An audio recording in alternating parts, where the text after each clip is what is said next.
Baik, perkenalkan nama saya Agus Fandi Barugu dari kelompok STAR. Saya akan membahas mengenai keruncingan.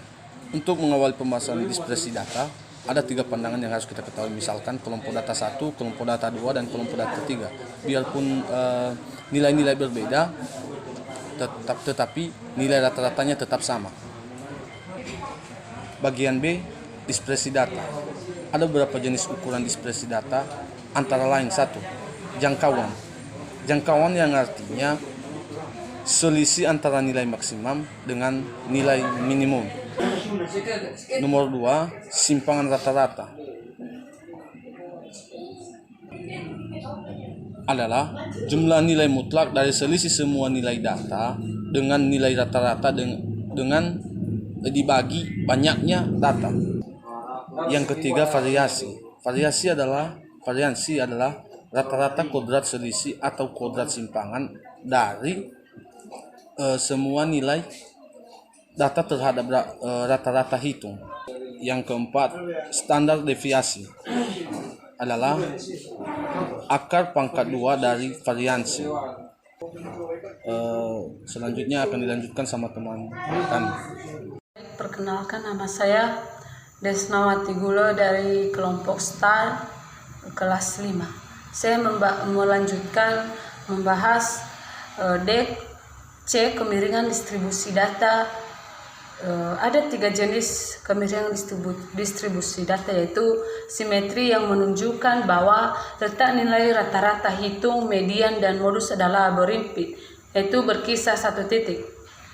Kedua, distribusi data miring ke kanan, mempunyai nilai modus paling kecil dan rata-rata hitung paling besar. Distribusi data miring ke kiri, sebaliknya, yaitu mempunyai nilai modus paling besar dan rata-rata paling kecil. Baik, dalam mencari kemiringan kita harus mencari rata-ratanya dulu, median, modus. Setelah itu, cara kedua kita harus mencari deviasinya. Setelah kita mendapat modus, median, dan nilai deviasinya, maka derajat kemiringan distribusi data menurut Pearson adalah A sama dengan sigma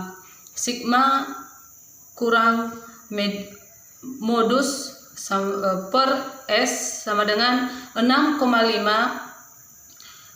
kurang 8 per 2,42 sama dengan min 0,62. Karena A bertanda negatif, maka distribusi data miring ke kiri. Demikian.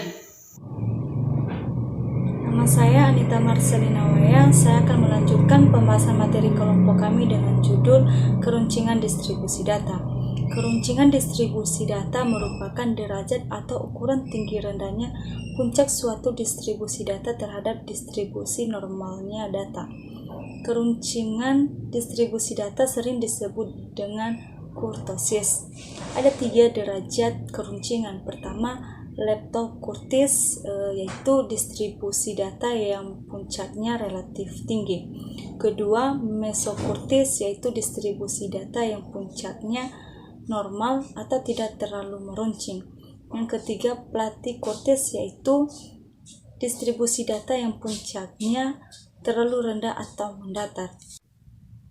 Derajat keruncingan distribusi data dapat dihitung dengan menggunakan rumus. Pertama, untuk data tidak berkelompok dengan rumus derajat keruncingan distribusi data sama dengan sigma X atau nilai data dikurang dengan X bar atau nilai rata-rata hitung pangkat 4 per N atau nilai banyaknya data S simpangan baku pangkat 4. Kedua, untuk rumus data berkelompok dengan rumus derajat keruncingan distribusi data sama dengan sigma F atau frekuensi dikali dengan X nilai data dikurang dengan X bar nilai rata-rata hitung pangkat 4 per N banyaknya data S simpangan baku pangkat 4.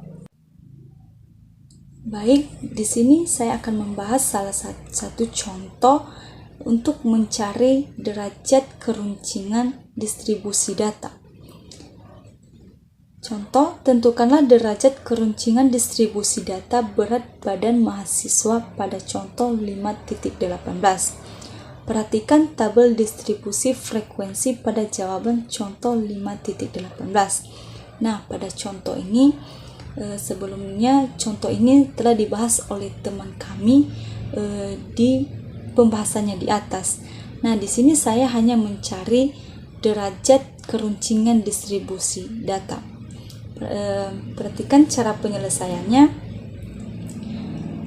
V4 sama dengan C4 per S pangkat 4 dikali sigma FO pangkat 4 dikurang per N dikurang 4 kali sigma FO pangkat 3 per N dikali sigma FO per N ditambah 6 kali sigma FO pangkat 2 per N dikali sigma FO per N pangkat 2 dikurang 3 kali sigma FO per N pangkat 4 sama dengan 3 pangkat 4 per 2,93 pangkat 4 dikali 253 per 100 dikurang 4 dikali 33 per 100 dikali 15 per 100 tambah 33 per 100 dikurang 4 dikali 33 per 100 dikali 15 per 100 tambah 6 dikali 97 per 100 dikali 15 per 100 pangkat 2 dikurang 3 kali 15 per 100 pangkat 4 sama dengan 1,099 dikali 2,53 dikurang 0,1998 ditambah 0,13095 dikurang 0,00152 sama dengan 2,705. Karena V4 sama dengan 2,705 lebih kecil dari 3, maka derajat keruncingan distribusi data dari contoh di atas yaitu derajat keruncingan Platy-Curtis. Perkenalkan, nama saya Oliver Octavianus Laia dari kelompok start kelas 5. Nah, di sini saya menjelaskan tentang kurva normal.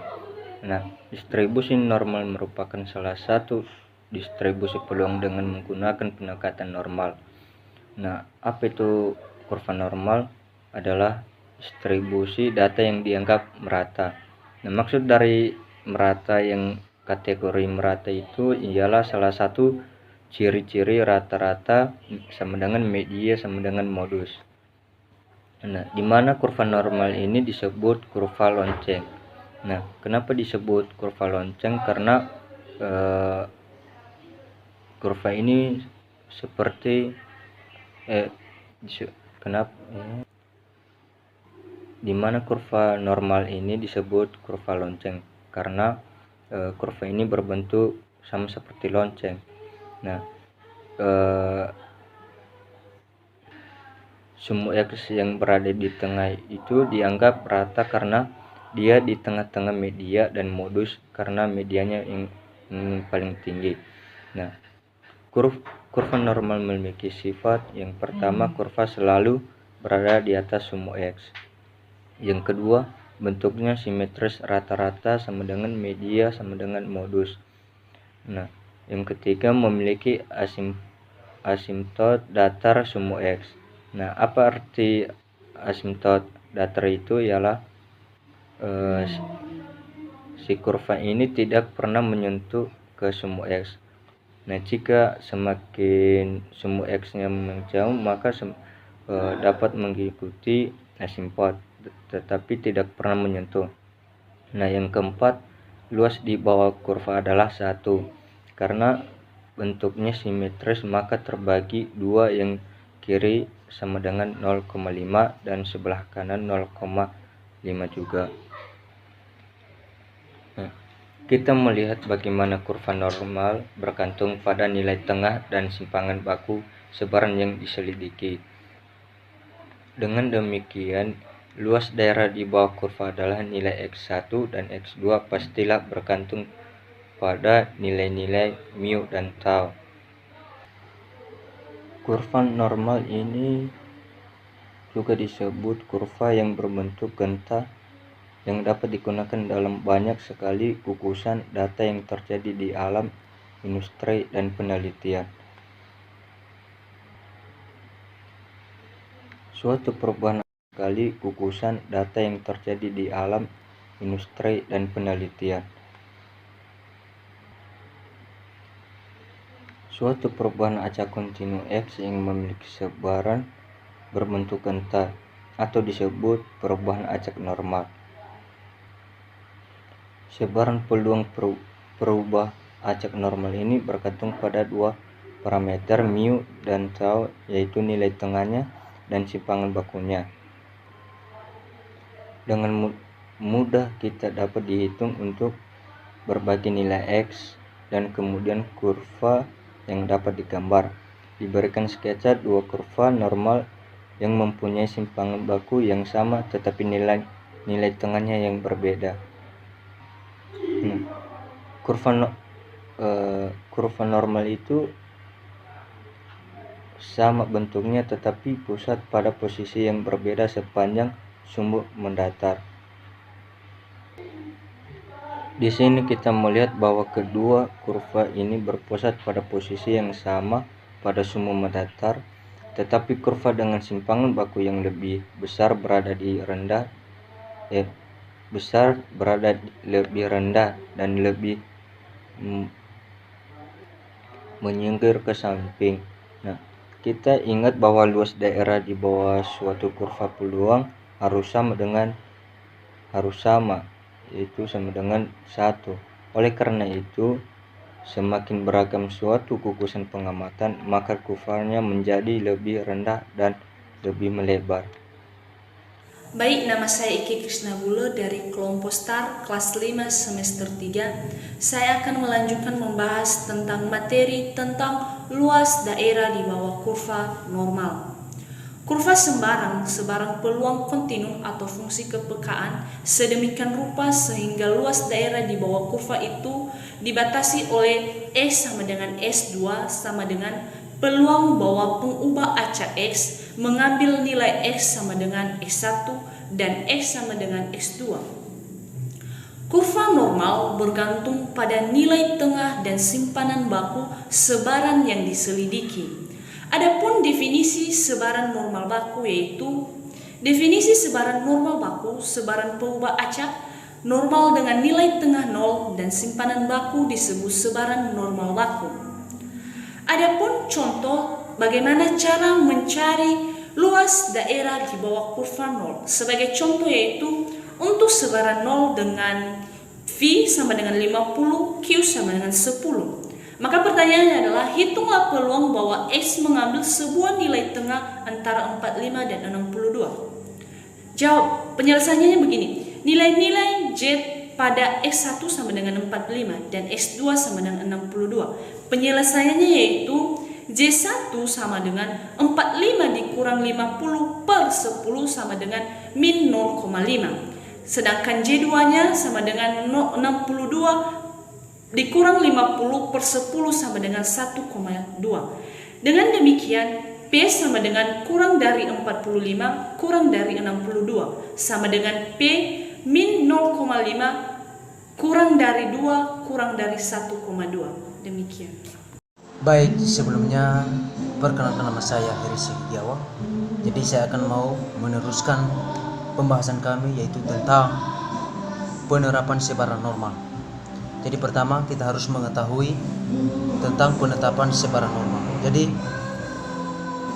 penetapan sebaran normal ini adalah merupakan sebuah fungsi probabilitas yang menunjukkan distribusi atau penyebaran suatu variabel.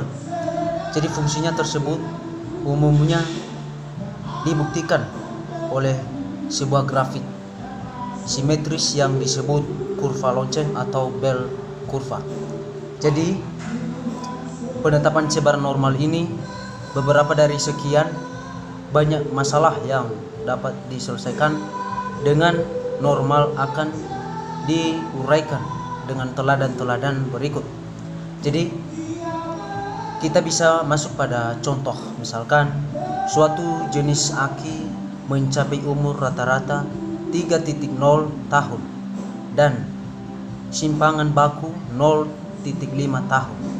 Bila umur aki itu menyebar normal, hitung peluang bahwa sebuah aki tertentu akan mencapai umur kurang dari 2.3.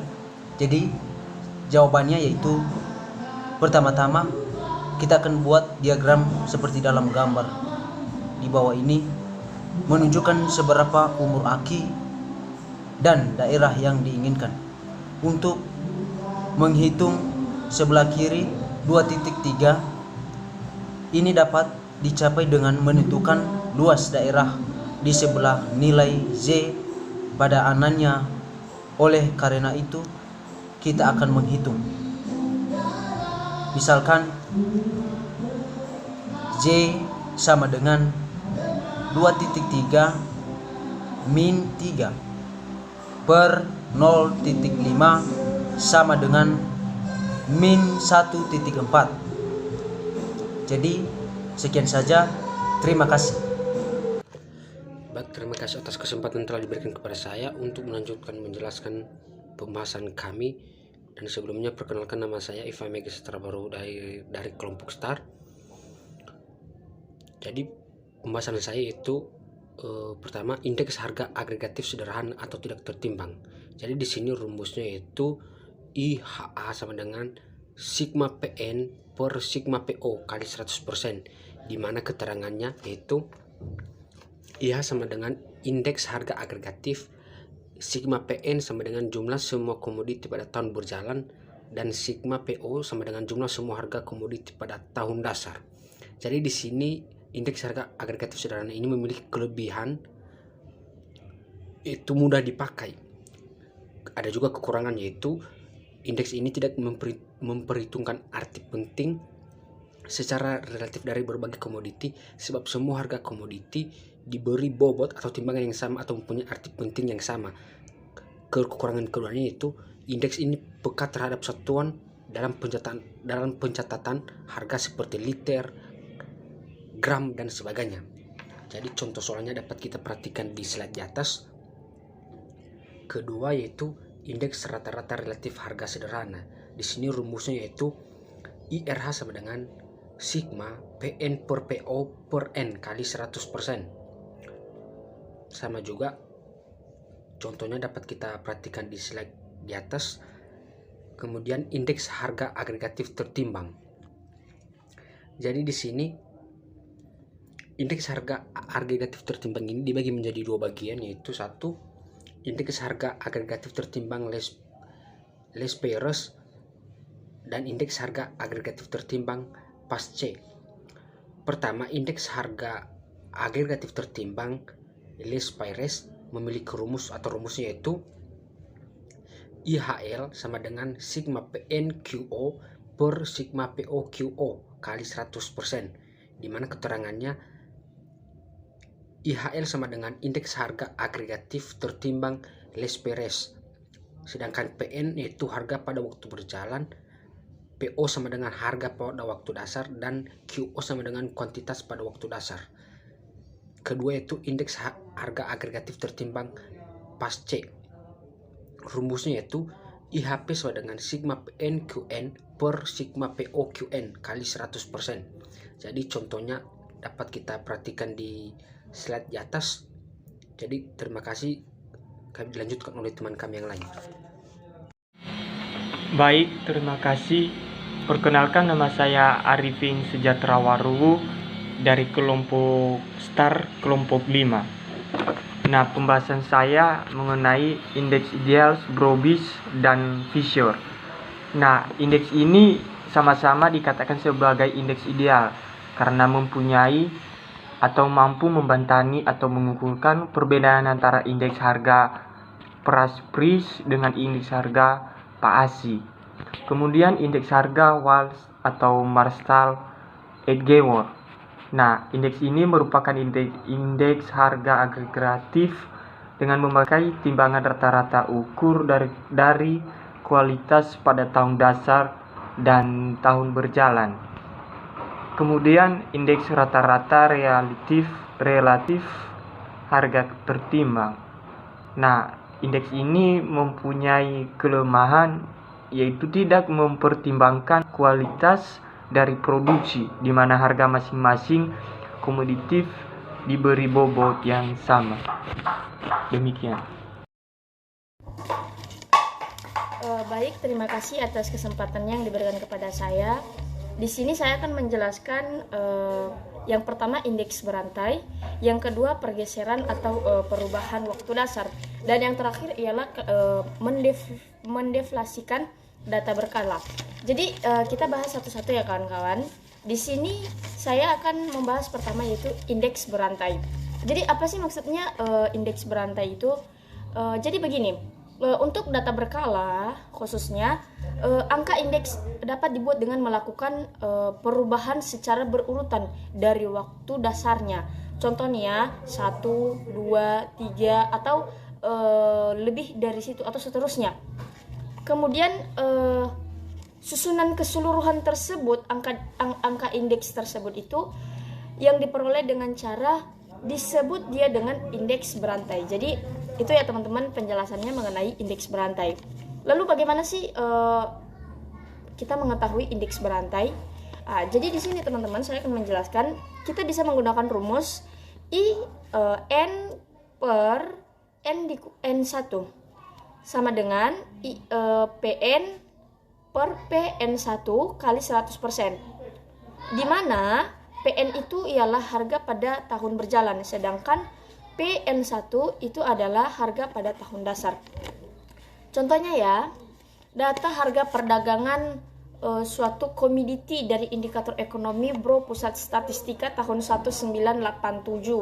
Di situ nanti sudah diterangkan berapa apanya. Jadi dia nanyanya di sini tentukan indeks berantai. Jadi kita tinggal pakai rumus aja gitu. Dan apa yang ada di dalam rumus tersebut kita masukkan ke dalam rumus tersebut. Jadi kita tinggal hitung. Contohnya nih ya, pada tahun dasar 1987. Tahun 1987. Kan kita mengasih rumusnya I 1988 per 1987 sama dengan, nanti kan contohnya 11.000.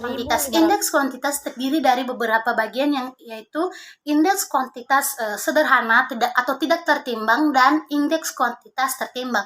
Untuk indeks kuantitas sederhana tersendiri memiliki beberapa bagian juga. Yang pertama, indeks agregatif kuantitas sederhana. Untuk mencari hasil ini kita dapat menggunakan rumus IKA sama dengan sigma Qn per sigma Qn dikali